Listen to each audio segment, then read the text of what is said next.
Hi everyone, welcome back to our YouTube channel, and in this video we are going to talk about how to download Valorant on PC or laptop in 2025.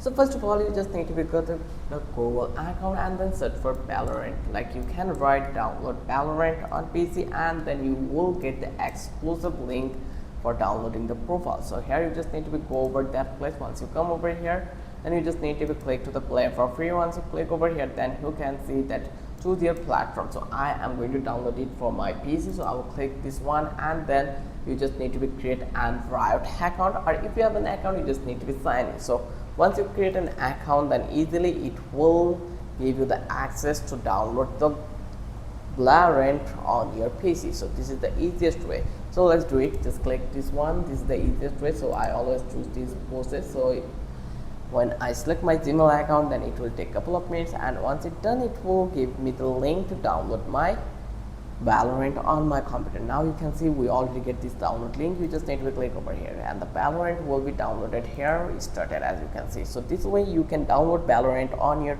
computer or your device. If you love this video, then don't forget to subscribe our channel and don't forget to hit the like button. Till then, have a good day.